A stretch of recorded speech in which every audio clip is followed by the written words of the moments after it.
علامہ اقبال اور تحریک پاکستان۔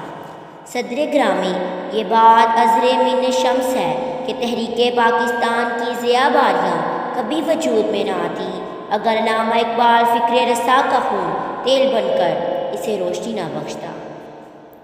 کوئی اندازہ کر سکتا ہے اس کے زور بازو کا، کوئی اندازہ کر سکتا ہے اس کے زور بازو کا، نگاہ مرد مومن سے بدل جاتی ہیں تقدیریں۔ ارباب سیر اور محققین دورہ اس بات کے شاہدان ناطق ہیں کہ سب سے پہلے ہندوستان میں جس شخص نے مسلمانوں کے قومی تشخص کی نبض پر ہاتھ رکھا وہ علامہ اقبال ہی تھے۔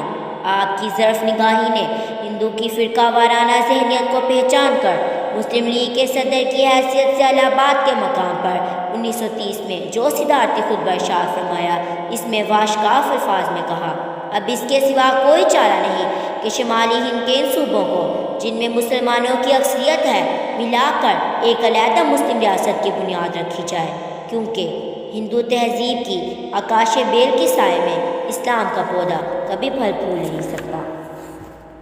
جناب صدر، تحریک پاکستان نے جب اپنے سفر کا آغاز کیا تو علامہ اقبال نے حکیم الامت اور دانائے راز کے روپ میں صدیوں کے پیسے ہوئے مسلمان کو ان جلیل القدر مقاصد سے آگاہ کیا جن کے بغیر کبھی یہ منزل سر نہیں ہو سکتی تھی۔ آپ نے قرآن کی روشنی میں محکمات عالم قرآنی کی وضاحت کی جو آئندہ وجود میں آنے والی ریاست کے منشور کی حیثیت رکھتے تھے۔ آپ نے غلامی اور محکومی کے حقائق بیان کیے۔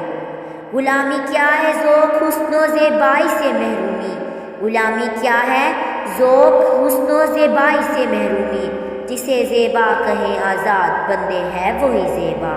بھروسہ کر نہیں سکتے غلاموں کی بصیرت پر، بھروسہ کر نہیں سکتے غلاموں کی بصیرت پر کہ دنیا میں فقط مردان حر کی آنکھ ہے بینا۔ حضرت علامہ نے مسلمان کو اتحاد و اتفاق کا سبق دیا، فرقہ بندی کے غلیظ جوہر سے نکال کر وحدت قوم کی جوئے سلسبیل میں اس طرح غوطے دیے کہ وہ تمام میل کچیل اتار کر اور بنیاد مرصوص بن کر ہندو اور انگریز کے آگے سینہ تان کر کھڑا ہو گیا۔ آپ نے مسلمان کو للکار کر کہا، خودی کے زور سے دنیا پہ چھا جا، خودی کے زور سے دنیا پہ چھا جا، مقام رنگ و بو کا راز پا جا، برنگ بہرے ساحل آشنا را، برنگ بہرے ساحل آشنا را، کف ساحل سے دامن کھینچتا جا۔ مسلمانوں کی جہد مسلسل اور سعی پہم کا خوگر بنانے کے لیے یہ نسخہ کیمیا بتایا۔ جو کبوتر پر جھپٹنے میں مزہ ہے اے پسر، جو کبوتر پر جھپٹنے میں مزہ ہے اے پسر، وہ مزہ شاید کبوتر کے لہو میں بھی نہیں۔ علامہ اقبال نے غلام قوم میں جس طرح ولولہ، جوش اور اپنے بلند نصب العین کا شوق پیدا کیا اور وحدت کی لے کی رسیلی تانوں سے جس طرح قوم کو مسحور کیا، تاریخ عالم میں اس کا جواب نہیں۔